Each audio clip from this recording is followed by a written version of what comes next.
Hello, everyone. My name is Laura Terrell, and it's my pleasure to welcome you to the National Foreign Language Center's panel discussion this evening. It'll be a panel discussion on planning, and that is one of the domains of the TEL framework. For those of you who might not be familiar with the TEL framework, you can find out more about that, the planning domain and the other domains at telproject.org. And we welcome you to visit that site to get a little bit more information. Our September panel discussion was on environment. Our October discussion was on learning experiences, and you can find both of those on the NFLC YouTube channel, since these discussions are recorded and then can be accessed. We are absolutely thrilled to welcome 4 outstanding educators this evening, our panelists for this evening, and I am very much looking forward to hearing what they have to say. All of them are practicing teachers, and without a doubt, we will all be enriched by the thoughts that they share with us this evening on how they are planning in this most unusual school year. So without pause, I welcome our first participant. Clarissa, would you please introduce yourself? Hi, I'm Clarissa Adams, and I'm from Dunwoody High School, which is a suburb outside of Atlanta, Georgia. I'm currently teaching AP Spanish and Spanish to general students in a completely remote environment. So we're completely 100% online. We have not been back to school. Thank you so much, Clarissa, and congratulations to you for surviving this far into the school year. And our next panelist, Katrina, would you like to introduce yourself? Sure. I'm Katrina Griffin. I teach at North County High School in Glen Burnie, Maryland. It is very, very, very close to Baltimore, practically in Baltimore. I teach German 3, German 4, and AP German. And just like Clarissa, we are also fully virtual. And also, that's quite a busy day, Katrina. So you are smiling, you look fresh, alive, and wide awake. So congratulations to you for that. How about Heidi? Would you like to introduce yourself? Sure. Hi, everyone. Good evening. My name is Heidi Trude, and I teach French at Loudoun Valley High School in Purcellville, Virginia. So that's in the Northern Virginia area for those who are unfamiliar with Virginia. And I teach French 1, 2, 3, 4 honors, 5 honors, and AP French. And this year we are still in remote learning. So we've been 100% distance learning since the start of the school year.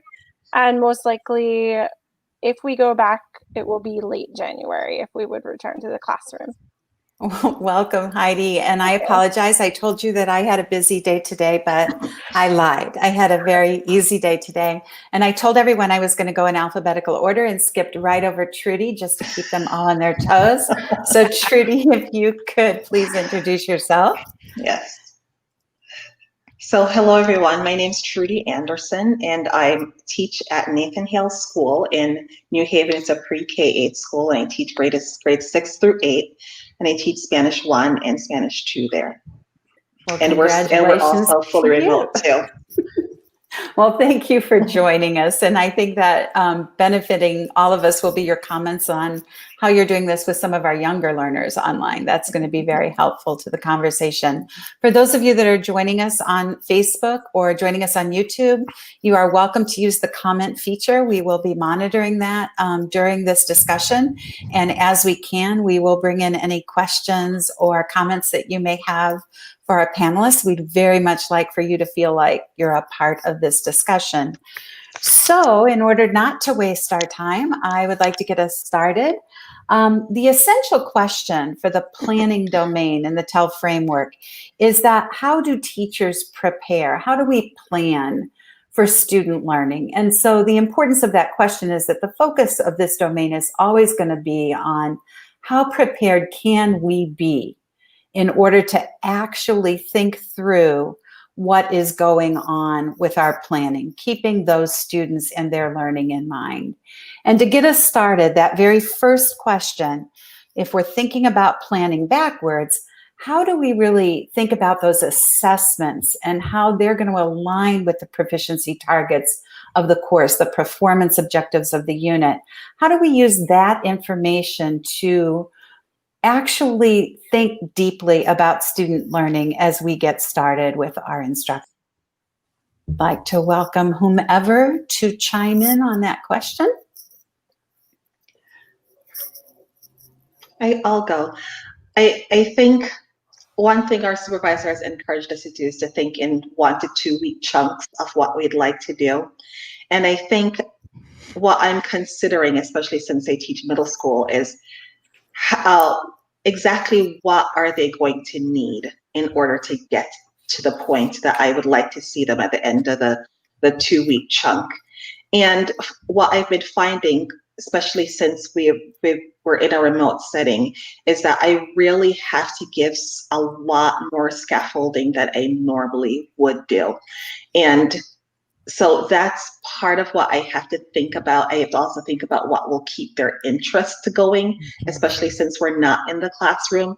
So it's more than just, yes, I know I have to backwards plan for what I would like to do, but I realize that in the everyday, I really do have to scaffold a lot more and give them so many more steps to get them to the point that I'd normally get them when we're not in the classroom. Mm-hmm. So it sounds like it's taking a bit more time than it normally does. For especially for my students who are just starting out this year in Spanish, I realize that it's taking a lot longer than my Spanish 2 kids who know the system and get it a lot faster. Mm-hmm. Anyone else want to chime in on this thinking backwards aspect of assessment? I'd like to. I can see you nodding. Yeah. I was going to say, and I've done AP for quite some time, but this year, adding Spanish 2, I have to totally agree with Trudy in that that the time that it takes for students to absorb the information and all of the other things that are going on in their lives, things such that it takes away from them being able to do a lot of studying or doing anything outside. So my time with them, although we have synchronous for 30 minutes and asynchronous for 30 minutes, we end up doing almost all synchronous, but doing completely different ideas. So things like vocabulary study, doing breakout rooms like stations, all of that just to get them to be engaged. I think that part was the key. It took me 4 weeks to figure out how to get 22 boys to stay on track. I'll chime in. I feel like as an AP teacher, that's been a really good anchor for me as far as what are the assessments going to look like. And I'm still striving for mostly student output as opposed to multiple choice style questions. So for, I do use an essential question. You mentioned that at the beginning, Laura, that this is an essential question. But when I think of essential questions that I use with my students, like, should all students have to do an exchange year or whatever it is?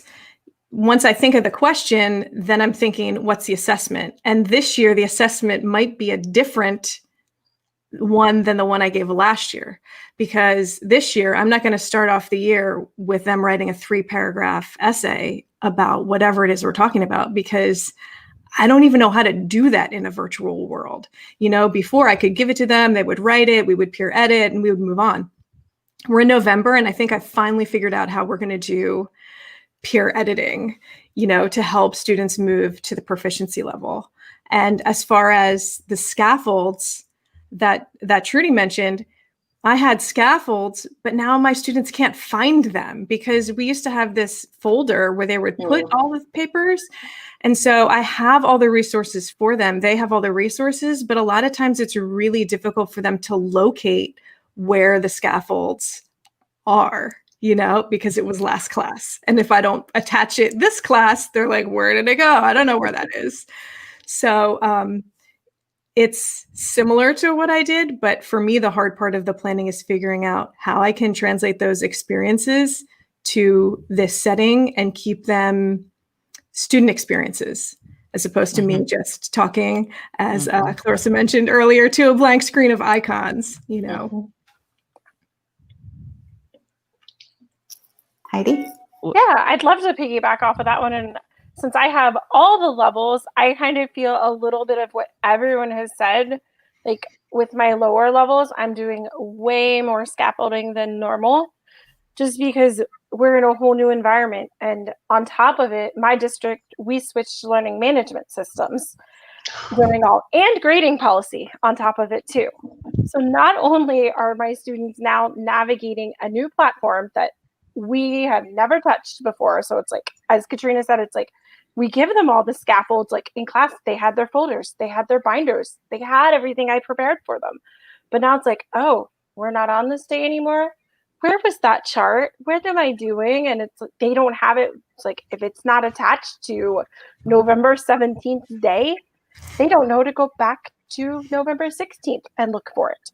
It's a struggle. But with my APs, what I found is worked with the APs, the 5s and the 4s in my district. We use common performance assessments that are district designed for each quarter, but then I design every assessment that I give my students like a CPA.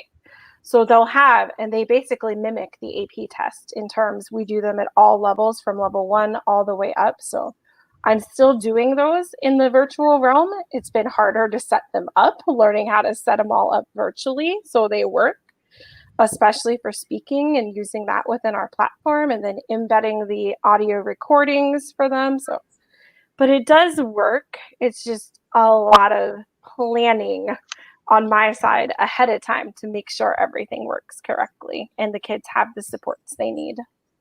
And I just want to mention that at our COLD conference, Rebecca Aubrey mentioned an electronic notebook that she started doing with the students to help them keep their resources organized. And I happen to use Padlets and add things to the Padlet so that the kids know that this is where they'll go back to find things. Because I agree, the first thing they will email and ask, where do I find something? So I have to make sure it's always in the same place so I can remind them, go back here and look. Because you've got to wean them off of being so dependent on me. Absolutely. Well, before I move us on to that next question, I want to give you a chance, though, just to say, was there a moment when you were giving an assessment, you'd planned for it, it's all this extra work, but you just were happy because it worked and the students showed that they are actually learning in this environment, and you had that moment of, okay, it's a lot of work, but man, I just read this one that just made me happy. I think I can see it in all the assessments that I've given so far. I'm impressed by, I give them a lot of the transition words and phrases and sentence starters, and you're always nervous, like, oh, are they gonna use Google Translate? And it's kind of funny because I can, not only do I know, because like, come on, we all know, but like you can see it. Like it has a highlight in it in the Google, when they translate from Google, it's like a little bit of a shade. And then some kids have translated into the wrong language. And I know that happens to some of you. So it comes back and it's in Dutch, not German, because Deutsch. And I'm like, oh, honey, like, I can't read this. And it also says like at the top, translated copy of a translated, like it's just funny. But when they actually use the resources that I give them, I can see it. I can see that they're starting to put those blocks together, and it doesn't matter that we're not in the same room. They're still progressing in their language. And I think as language teachers, that's our biggest fear. Like, they're going to learn nothing and then they're not going to take my class next year. That's not what I think. If I speak for myself and my department, we're not experiencing that. So that's great. Anybody else want to share an example, maybe from a lower level? Because, that's always the dilemma. Like, are they learning? Well, I have one of my Spanish 1A classes, because in New Haven in middle school, we break up the first level into 2 years. And I was feeling very discouraged that I said, oh my goodness, I don't even know if they're learning things. And I've been putting them in breakout rooms to talk to each other. And the same day when I was feeling really discouraged, one student came on and said, Mrs. Anderson, I have to tell you this. I was playing video games with somebody, and they play video games with kids all over the world. And I was able to use the things that we learned. I could tell him what my name was. I could ask some questions about him. And I said, oh, okay, so they're learning. It wasn't during an assessment, but the person used it in a real life situation, which made me feel so happy. No kidding. Is there anybody else that wants to chime in? If not, we'll move Well, I on. had one. Okay. My students did my general class was doing flip grids assessments, and as they were doing them, we set them up, and our school is on a 4x4 block. So essentially, our Spanish 2 students are like Spanish 1.2 students. Because we stopped the year in March. They started Spanish 1 in January, and they stopped in mid-March. And then we had a bridge that we were supposed to do to get them to Spanish 2. But it took me about 3 weeks to go, they're not really Spanish 2. So I probably need to readjust what I'm thinking. And I lowered my expectations, meaning not that they could do or learn Spanish, but what they were able to do at that moment. And when I did that, they came on, they actually turned their cameras on the flip grid, and they were able to talk. We went from 8 seconds to 35 seconds, and then 35 seconds to 45 seconds. And I was floating on a Friday, worked all Friday night to plan for the next week to have another flip grid. Yeah, we need those That's awesome. successes. Yeah, I was excited. So maybe, I know not everyone responded to that, but maybe I'll move us on to that next question, and then that would give you a chance to come in with other examples of the joy you're having too, as well as all of the hard work. But what we're really trying to think about is, how do teachers plan these lessons that truly address the unique needs and interests of the students? Except that's not actually the question that I really want to ask. What I really want to think about is, yes, it is about that lesson planning, but also that engagement piece in it. So what are you doing? Because you just said that, you spent all of Friday evening enjoy planning. So what were you really thinking about as you tried to get at their needs and interests? Is there anyone that wants to take that question? I'll take that one. Well, you have to get to know your students, first of all. And you get to know your students not through these, yes, you do surveys and things like that, but getting to know your students is ongoing, and it happens through the activities and things that you plan for your students.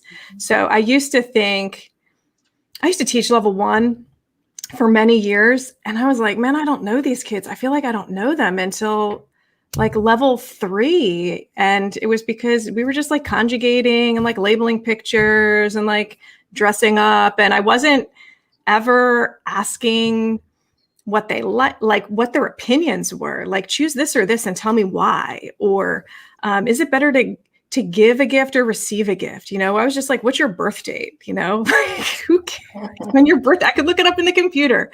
And now if I start off the year and I don't know them and I ask them questions, like today we did a word wheel it was a question wheel in a breakout room, and my students, it's a level 4 AP kind of deal, but they were talking about the best ways to volunteer their time. And so they would get a question, then every kid would have to answer, like, would you give blood? Would you advocate for animals? And based on their answers, I'm getting to know them, and they're getting to know each other. And then the next unit I plan, I'm gonna be like, oh, I know these kids are really into X, so I'm going to tweak this to get them a little bit more engaged, and it's Thanksgiving kind of a season. So that's why we're doing this volunteering kind of a thing. Like, I've placed it there intentionally to sort of get them thinking. And a funny story happened today. We were talking about, should I advocate for animals? And the student was like, no, we should not volunteer for tigers or polar bears. Because in her mind, she was like out there, like tagging the bears. We're like, no, you don't have to do that. So, getting to know your students and then tweaking along the way. I want to agree with that 100%. I want to give a shout out to Heidi because Heidi put in Twitter that she was using Blook It and Block it, yeah, block it, and block it, however you Blook It, say Block it. It. Yeah, I'm not sure either. And I thought, well, I hadn't used that one. And I realized that this class of 27, of which 22 are boys, has a completely different kind of ring as to what they do. Mhm. So I changed how we were planning, how I changed how I was planning. I don't have, this is not the traditional class where there tends to be more girls. So we have to do our warm up, our start off with a game. And it has to be Mhm. competition, and I have to be in the competition, and I really have to be in the competition where I'm going to steal all their money and move everything, and then they get in the game. I mean, I have young men who wouldn't turn the camera on, wouldn't do anything, but was in the game. And from there, then it became okay. At that point, we're going to do some more engagement writing, and then we moved to the breakout rooms where they became much more comfortable. And it just seemed like just acknowledging that it was okay that we were not going to do the exact same thing as so and so's class, because we're not that class. And it helps to know them, what they, like you said, Katrina, that one boy was totally motivated by basketball. If he was going to be able to bring his grade up so he could play basketball and I could be a part of that, then he was all in to help to work with me, because at that point that was going to allow him to play basketball. And I think it's important to also have them get to know you, because I think then they will also be more interested to perform because they know more about you. So, for example, today we're starting a new unit on childhood for my Spanish 2 classes.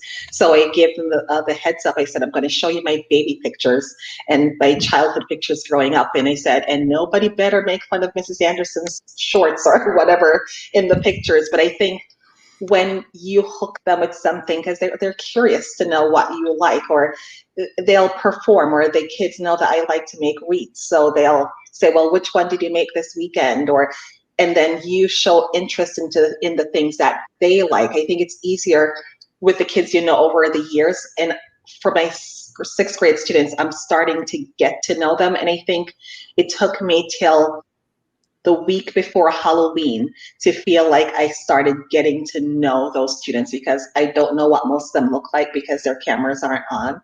And it just seemed like it took until then for them to start opening up and saying more about themselves, so that I know what they're interested in, which will in essence help me with the next unit coming up, talking about what they like and dislike, so I could tailor the vocabulary that we're going to learn to what they are interested in.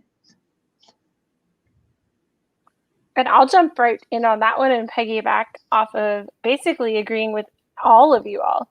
Like, it's essential that we know our students and who they are. And for me, I'm lucky at my school that I'm the only French teacher. So I get to know them really well. And by the time they're in AP, I have these amazing relationships with the students that I've had for, in some cases, most cases I've had for 4 years at the high school, but then they've had their previous 2 years at the middle school. So that really helps me, but it's just getting to know them, talk to them, even though we're virtual. I still will put them sometimes in breakout rooms, and I just go in and have real conversations with them. Like, what's going on? Like, what do you like? Like, I saw you were writing about this, or you shared this on the Jam board. Like, tell me more. And then they open up to you more in those smaller groups. My office hours are at 9:30 in the morning, not by my choice, but by my school's choice. So we just have cafe with Madame. The kids come in, they hang out with me, they talk. I'm like, they're high schoolers. They're coming in on their own accord at 9:30 for coffee and a chat with Madame, because as one of them says, Madame, you're the only teacher who cares about us and cares how we feel. And I'm like, every kid should feel that way about every teacher. And it breaks my heart when they tell me this over and over, because I do with them every day. We always start class with a social emotional wellness check-in. They know that's what the start will be, whether it's a meme that they're looking at and they're telling me, okay, I'm number 1, 2, 3, 4, 5, 6, 7, 8, 9. And then they always have to tell me the why. Don't just pick a number and circle it on the pear deck, but I want to know the why are you feeling this way. And some of them are like, well, it's because I got a new puppy. I got a good grade on my math test, or whatever the reason is. But then it's like, that's giving me another piece to them, and they're opening up to me. So the more they open up, the more I can tailor my lessons. And it's really helped, especially in this virtual environment. Anything they will share with me, I take it, I grab it, I use it in the next lesson. Question from the audience that might be appropriate, Katrina, if you can just hold, you might want to take this one. But Francione, I hope I'm not saying that too badly, is asking, well, how often do you plan these activities that really let you get to know your students in order to prepare for the classes? So what's that balance between that focus on curriculum and that focus on getting to know your students so you can move forward with what you were maybe hoping to do eventually, if that makes sense? So I can still answer this one. Absolutely. So for me, the curriculum's a living document. It's not this thing that I follow. It's this thing that grows with me as I grow. And yes, my county gives me a curriculum, but it still has to grow. Like, it can't be the way it was 10 years ago or 5 years ago, because everything's always changing. Mm-hmm. But if you look at the proficiency guidelines, if you look at your can-do statements, they talk so much about, I can express my opinion about, I can exchange information. All of those language functions that you've heard people talk about, they're all about the student. And if you go, take a workshop with Laura Terrell on essential questions, they don't have right or wrong answers. They're hooks. They're to get students interested and exploring things. And before COVID and all this virtual stuff, we started talking to students, maybe talking to my upper level students about things that I was planning in the lower levels. And I know Rebecca Bluewolf talked about this at the summit this summer, the idea of your curriculum or the things that you've been doing in a calendar and sort of filtering things out. And people will ask me, they're like, oh, like, what do you do for a clothing unit in level 1? And I'm like, I don't do one anymore, because I can't figure out a meaningful way to just talk about clothes in level 1. All the things that I want to do with clothing require a higher proficiency level. Or, we struggled with this idea of the house of dreams. Like, do I need students to be able to label everything in their house and tell me what the rooms are and like where they would like to live? And they were just going through the motions. We were having behavior problems and they weren't into it. And we were like, what do you talk about? And we figured out that it was where you like to hang out. Whose house is better? Like, why is it better? Do you want to hang out with your parents or somebody else's parents? And we just talked to them and asked them. And then, keeping track of how the culture is changing. I can't keep teaching the same things as I was before. I'm 19 years in, and I don't even know what's cool anymore for high school kids unless I ask them. They're like, all right, you're going to meet me on Discord? And I'm like, oh my God, like, what's Discord? Like, there's another social media thing? Like, help me out, kids. And they'll drop words in the chat that I've never heard of before. And I have to hey, like, what's this like? And they're like, don't look it up. Don't look it up. And I'm like, okay, well, so I need to have a conversation with them. They need to know that I'm interested in their lives, and I can't remember who one of you mentioned that I'm interested in their lives and that I want to be a part of it. And that's the class, because at the end of the day, they might not take German anymore. They're going to leave and do something else. So how am I teaching them skills and things that are going to help them with whatever they do in their lives? Well, we have a same thing. We have a unit curriculum from our department or from our county, and our units happen to be well-being, and so we looked at how and daily routine, and we just simply tailored it to what was your daily routine, how was your daily routine pre-COVID, how was your daily routine post-COVID, and then in terms of well-being, like you said, the check-in, social emotional wellness, and then how are you doing now? So there are lots of things that we found that actually, because at first I thought they would not want to talk about COVID, like maybe they were sick of it and they just didn't want, but there were so many things that we were able to do. They could express their likes and dislikes, in terms of that, can they explain how to avoid getting COVID? What are the steps? And so it actually worked nicely in our units, and I was pleasantly surprised because but then I did the Rebecca Blue I cut out some of the extra stuff. So we had commands as one part, a language function that was in our county. So we talked about, okay, what would the doctor tell you to do? Wash your hands, avoid crowds, da da da. But it was like, okay, they'll tell you that. They don't have to tell your grandmother and two grandmamas and everybody else. If you can get through one, I mean, because it was a lot for them to do. So I was like, we'll just have to start at that point next semester, and pick up from there. So as long as they stay engaged, I think that's the key, because they'll learn. And if they like you, because a lot of kids work for you versus work for them. If they work for you, then it's your job to keep them. And I think even for something like that with the home unit, because we're rewriting our curriculum and that one's going to go, but we decided not to change the curriculum in the middle of the pandemic. So we kept it. But I think one way that I'm looking at it is thinking about what other kids around the world are experiencing with this. So, and I think students, especially middle schoolers, I think, are really interested in what other people their age are doing. And so just showing them videos or pictures of what other people do. So today we learned the verb to sleep, and next class they're going to look at where kids sleep and compare that to where they sleep. And I think just having them look outside of themselves to realize that you might think life is pretty difficult for you because it's hard living with COVID. But think about what other kids in the world might be going through, and you might have your own bedroom that you're sleeping in tonight, but somebody else doesn't, or somebody has a better bedroom than you in another part of the world. But it's a chance for them to see something outside of their immediate surroundings. All of you saying is that you're not really thinking of this as I get to know my students so that I can teach my curriculum. It's I'm using relevant real world curriculum to get to know my students and who they are in the moment. Would that be a fair summary? That would be a very fair summary. That would be a great summary. So with that, we can move on to our next question, which I think so many of you have touched on, but it's such an important question that I want to give you a chance to respond and how it's felt. And then also maybe if you have I thought it was going to be a different question, but that's okay. Don't change it.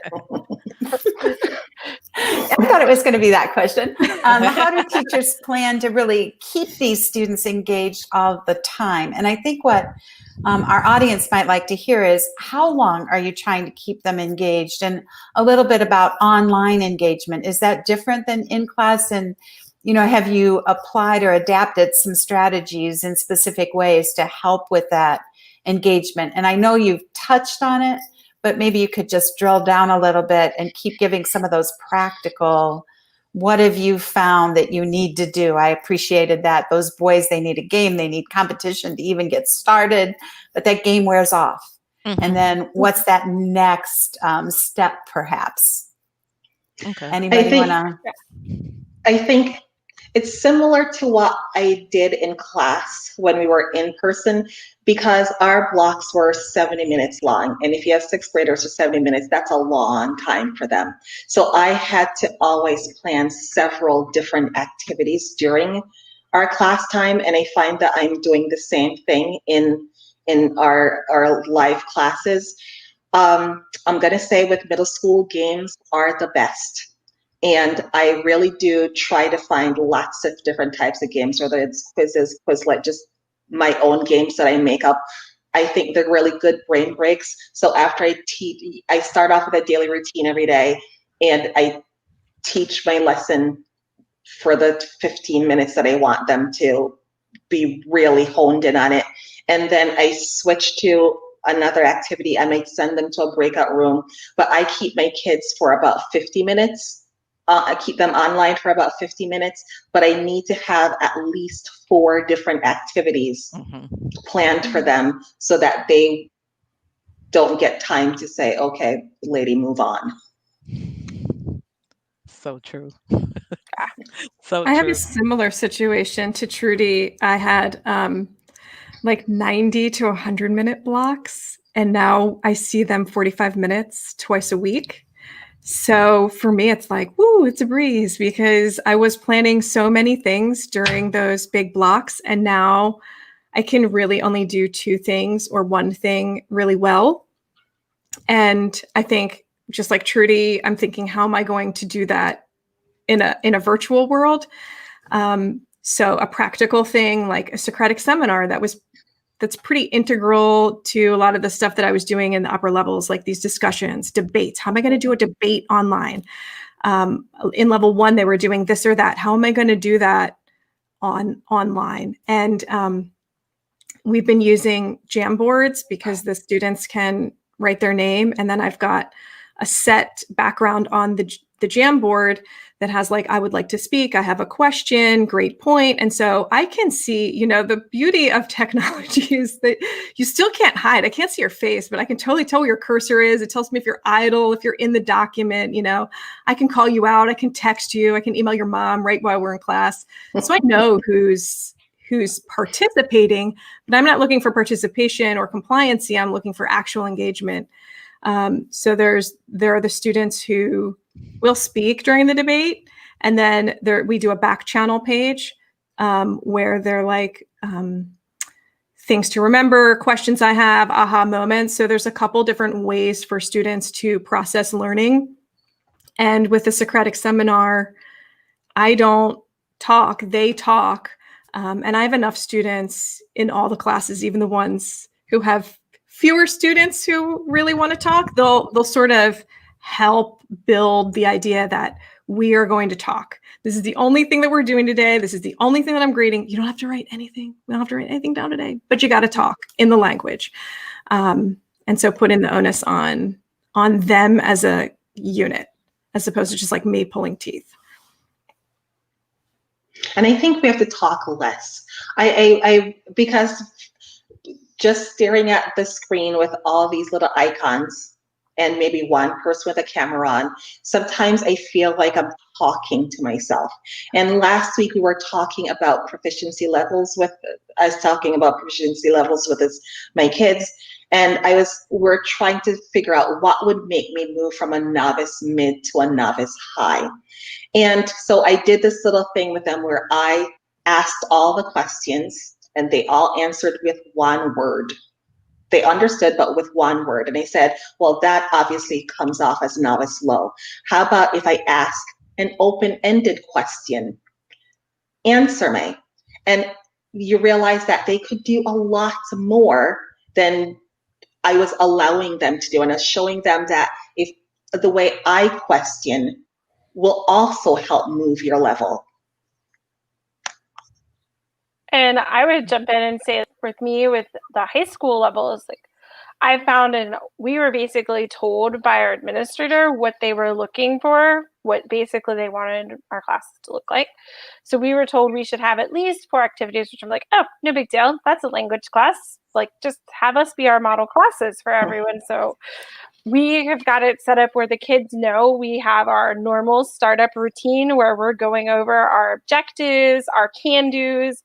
They share out how they're feeling with that. So we do that normal routine. But what I normally would do if I was face-to-face, we would just be going over this all verbally. But now I've developed a template. So the kids are used to that routine. They see it. They know how to respond. They know that there will be a pear deck that I attach to it. So they will be asked to engage in there. And that's also a way I do attendance really quick, because when you're just staring at little icons, and the kids change their icons all the time, like just when I think I have them all memorized, somebody goes and changes their icon, or I have the one kid who turned his into a GIF and it actually dances and it's really distracting. It's a dancing penguin. It's kind of fun, but very distracting to watch it after a while for an hour in a Google Meet. So we have our set routine, which I try to chunk things into 10 or 15-minute segments. I found as soon as we got breakout rooms in Google Meet, oh my goodness, did that change the engagement level? When I could put them in rooms with their friends, cameras came on instantly. There was talking in the language. Like, some of them were very apprehensive, especially in my large class of 32, to mic in when they don't know these people. But when you put them in those small groups, there was communication happening. And like right now, it's wonderful how things are happening. I can see the language progression among all my levels, and they're finally starting to feel comfortable. They know the routine, and they're like, we like that you change it up, you make it fun. And they're like, you ask us what we liked and what worked well and what didn't work well, which I try to do that with each unit.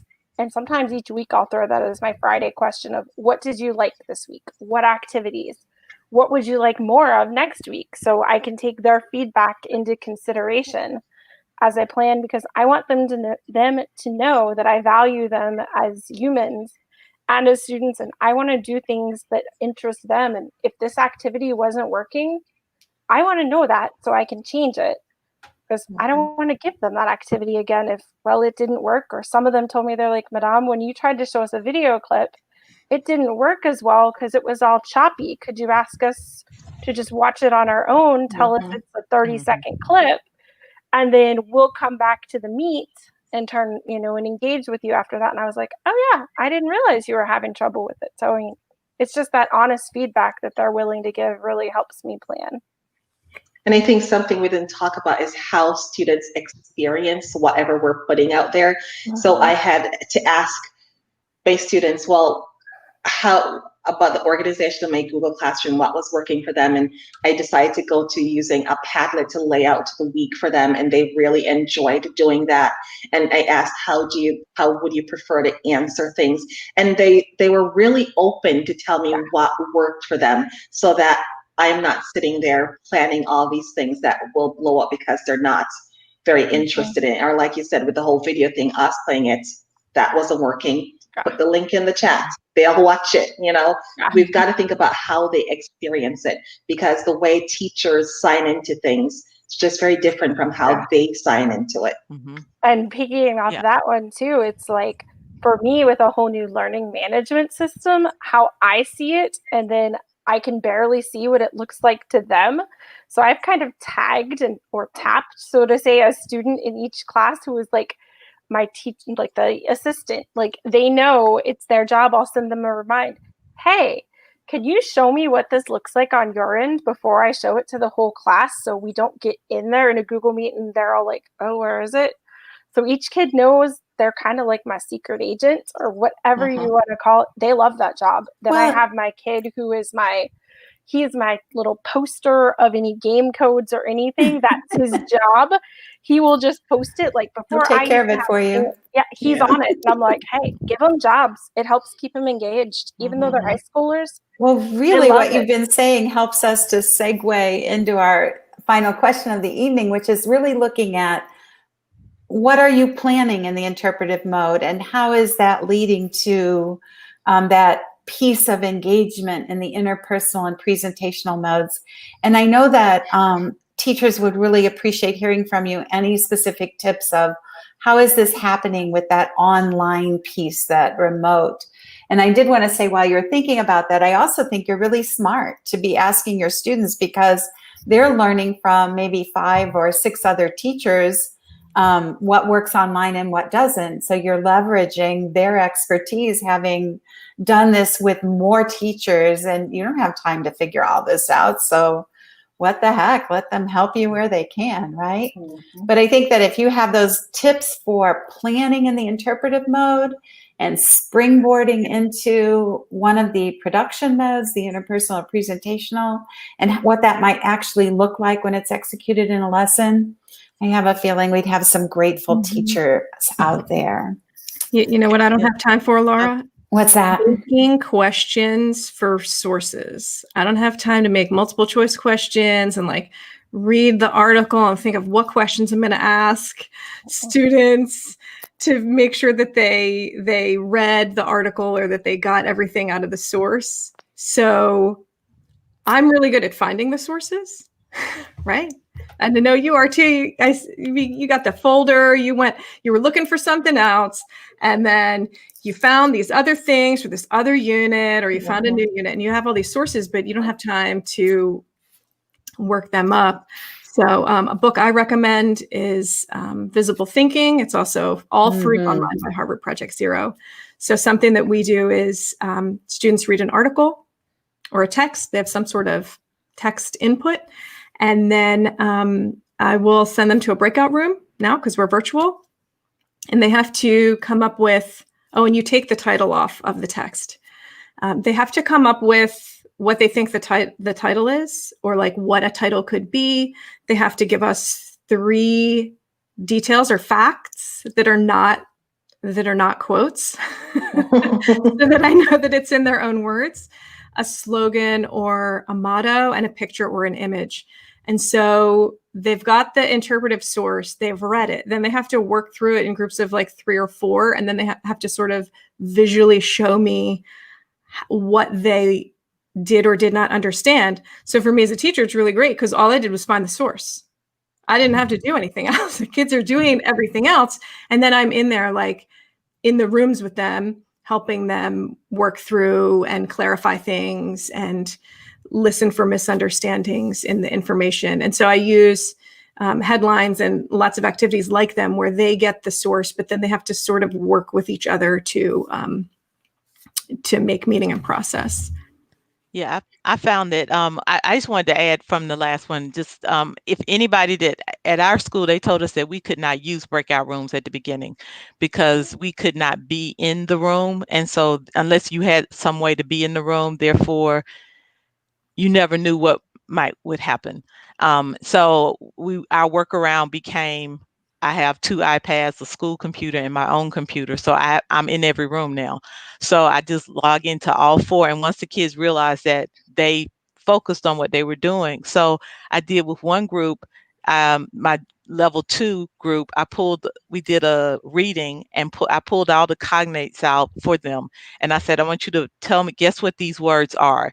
And I just did 1 paragraph in a whole group. And then from that group, I put them in breakout rooms. And then each group had the 2nd paragraph, the 3rd paragraph, the 4th paragraph, like we would do normally. And then once they realized that they knew more words than they realized, they were able to talk in the breakout rooms. Now, in my general, they talked in English about the source. In my AP class, I would put them in the breakout rooms, they would actually talk in Spanish. And then when we came back together as a large group, they would present, then they were okay with presenting in front of the large group.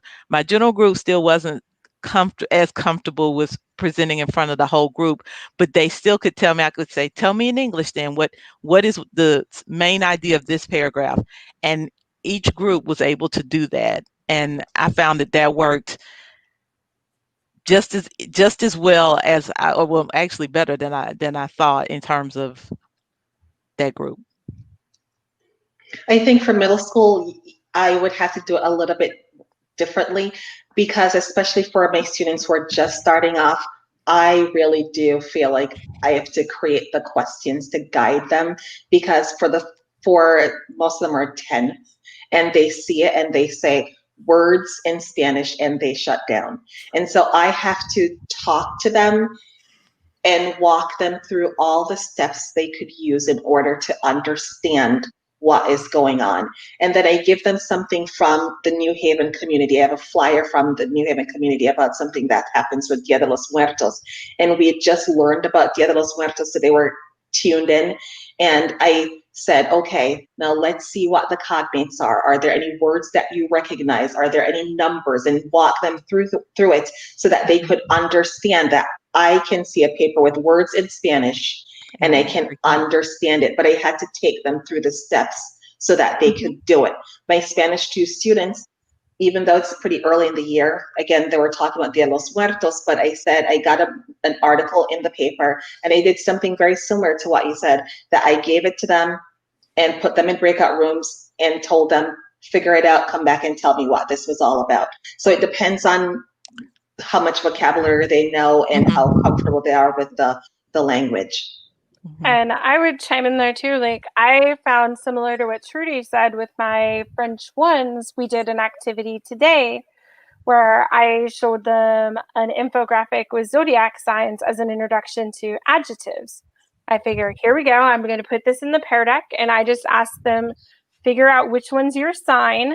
And I'm like, and if you don't know what your sign is, I'm like, pick a picture that interests you.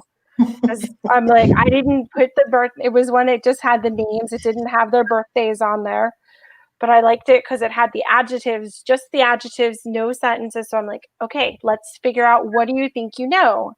And I want you to circle in the pear deck which ones you recognize, like what adjectives do you recognize? And then I asked them, do you think this describes you? And some of them were like, we know, peut-être, and giving me like little affirmations. And I'm like, these are level one. I'm like, and then they're like, you mean we actually read something that real French people would read? I'm like, yes, you did. And they loved it. They're like, that's so cool, madame. And I was like, hey, cool. It works for them. But then with my older students, what I like to do too is just give them those sources, whether it's articles, infographics, and I will do similar to what Katrina does with the visible thinking. And I'll either throw it up in a Jamboard so I can watch them there, or sometimes we do it as the pear deck. And then they just go off in their breakout groups, and then I can just sit back and I can watch in real time and see, oh yeah, they're getting it, or oh, this group's Jamboard's blank. Maybe I need to hop in this room and see what's going on here, and just listen in, correct those misunderstandings, and go from there. But it's been working really well. Actually, sometimes better than it has in the classroom with some of the groups. I think virtual has been really great for showing teachers things that worked well before are still working well. Mm-hmm. And I think the hard part is things that weren't going well, or that you thought were going well, or maybe the students were like nodding and being compliant. They were nodding and now being they just are compliant. falling flat. Mm-hmm. And so they were just nodding and being compliant, right? And so, and now you have to have more. You really can only have full-on engagement because you have such precious few minutes with them. And then am I going to ask them to do even more afterward? I mean, my kids have like 8 to 10 classes, and then they have to stay on the computer to do all their homework. Like, I know somebody in the group mentioned it, but I'm trying to make the most of the time that I have with them and make it super meaningful. And that's it. And you have to be flexible and ready to pivot. If something is, if you planned it and like you said, you thought it was going to work and you put all the pieces in, and maybe the tech didn't work that day. So all of a sudden you got to have something, you know, you have to have a backup to the backup. And the students are actually very sympathetic, and you have to be very open. Like you planned an engaging scenario, then you have to be able to allow a student who wasn't able to get in that day to still have that scenario. Because if you've planned it and it's really good, they want to do it. And that's how I've noticed that things have changed in class. I was going to ask you, I think a couple of you have already started, but as we're coming to our end of time, how would you summarize this all-important question about planning for student learning? If you were giving advice to someone who was just starting or is hired for second semester, and you have to give them those pearls of wisdom because they've got deer eyes, you know, they're just worried about everything. What would you say to somebody about planning for learning? I mean, you're all remote right now, so but that's this is good to hear from you. But that's the gift, because my advice would be get a friend, get somebody to plan with you. And I met a teacher, and she had the deer in the headlights, and she's in Texas, and she's got like level 2, 3, 4 in one room. And like, all sorts of stuff happening. And she's like, I don't know what to do. And I was like, you know what? I'm going to pair you with this other teacher I know. And the two of you know enough together that you can talk through these ideas and plan, because there's just so many moving parts to planning. And, you know, we're not new to the game. So like, I already know the things that I don't know. But when you're new, you don't even know any of that stuff. I'm thinking about like, hey, what are the other teachers going to give you for work? So I can give you work earlier so that I make my work so you're not burned out by the time we get to the essay. That's right. Yeah, Claire, so you know, because you're doing it. Or, hey, what's going really well in your other teachers' classes? What are they doing? Like, can I borrow from them? You know, because you've got what good pedagogy is, then you've got your language instruction, and then you've got like whatever else is going on in your school. Mm-hmm. There's so many things to think about. You have to have a friend, a buddy, anywhere in the world. Yeah. That's something our supervisor has been really stressing, that you get a world language partner and you try to work with, you know, and we're working on contributing our resources to our Google sites so that other teachers in the city can go there and find things. And we're pairing up teachers with coaches to also help them along the way, especially if you're really new. But with the whole planning, I would say that this is my 29th year teaching, and I have spent more time planning this year than I have over maybe from the first 2 years, where I seriously do have to think about exactly what I'm going to do, what I'm going to get rid of that's going to fall through the calendar, what am I going to keep, and how are the students going to experience it. That really does take a lot of time to plan out. So put in the time for it, because it makes it's better for you in the live classes that you're going to do, and that the students might be more willing to do what you're asking them to do. If you're fortunate, I mean, I'm very fortunate at my school. There happen to be a number of Spanish teachers, and we meet every Wednesday. We have Wednesdays, and in our PLC, we talk about our professional learning community, what we are going to do, where the students are going to be, what is it that has worked, and everyone brings a piece of their advice or something that has worked, and someone volunteers to do another piece. So for me, that has saved my life, being able to do that. So I really lean on them doing that, because I do all the planning for AP. So so I think, like you said, I think getting on, if you're new, I think that Lang Chat is the bomb. The bomb. I mean, you can get a lot of ideas for free. People are willing to share, and you can make you feel like it's okay. I think the best is to tell them it's okay. It will be, the kids will help you out. I haven't seen a kid. I think the day one kids tried to make life difficult, but I think after that, it is being patient with them and them being patient with you. Yeah. Sure. And for me, I would echo everything that everyone has said. Definitely get a buddy. I came from a school system prior to where I am now, where I was the only French teacher for the entire district. I had no buddies. I would have never survived in that district in this environment now. But now I'm in a district where there are 50 of us as French teachers alone. I'm like, oh my gosh, I'm one of 50 now. This is amazing. We have our own little CLTs, common learning teams, so we have them within our own building.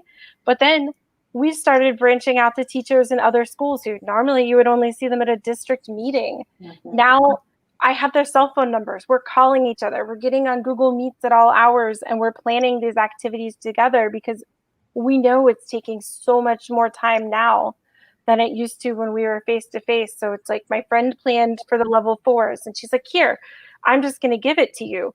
Tweak it for your students. If you don't like it, she's like, send it back or give me suggestions or whatever. And we tweak each other's work to make it the best we can for each other. Because I think more so in this time, whether we are remote, if you're hybrid, or in my case, we're going back hybrid with a concurrent model in January, where I'll be teaching both the distance learners and the in-person kids at the same time with the same lesson. I'm like, that's going to be hard. And we just need to reach out and lean on each other for support, and just know you're not alone.